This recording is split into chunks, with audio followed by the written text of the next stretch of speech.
Using an HDRI in Blender can sometimes get tricky, annoying, or frustrating. But what if we add Blender Octane to the mix? Well, in this tutorial, we're going to be seeing how we can use HDRIs in Blender Octane. And for today's tutorial, we're going to be using the Supra 3D model that I used in one of my animations a couple of months ago. You can see that animation in the iCard somewhere over here. So, without further ado, let's begin the tutorial.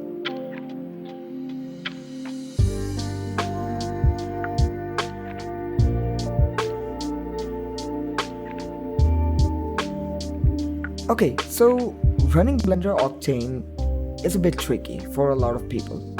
So you'll basically be needing two different softwares, the Blender Octane, the custom build, and you're going to be needing Octane Server Prime.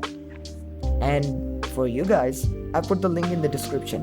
You just need to go over there, make an auto account, download both of the softwares, and then what you need to do is install them. And after you've installed them, you first of all need to open the Octane Server Prime, and I've already opened it up over here. It's in my tray, so I'll just press active. Now it will ask you for your account. For me, it's going to be, and now we can open Blender Octane. So we've opened up Blender Octane, and let's open our scene over here. Okay, so just to light this scene up, I'm going to be using an HDRI. And how do we place an HDRI in Blender Octane? Really simple. So, Shift A, and I'll search for environment. So, we need texture environment over here.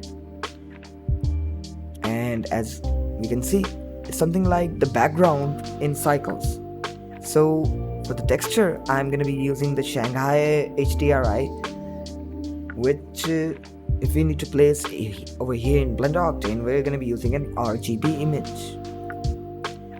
And I already have it loaded up over here. I'll take it and place it over here. Okay, so as soon as we plugged in our HDRI, everything went out of exposure. Why is it so? So, in Blender Octane, what actually happens is anything that's not an albedo, that should be 1, or you can scale it up to 1.5. That's the max. So for the legacy gamma, since I've already rendered this and I used it in my Photoshop tutorial on compositing, you guys can watch the tutorial over here in the iCard if you want to. Okay, so we got the legacy at 1.35 and it's looking pretty good. Now you might ask, okay, how do I rotate it? Very simple. You just come over here to UV transform and click on the plus icon. And just to rotate it, we're gonna go into translations and start playing with the numbers over here.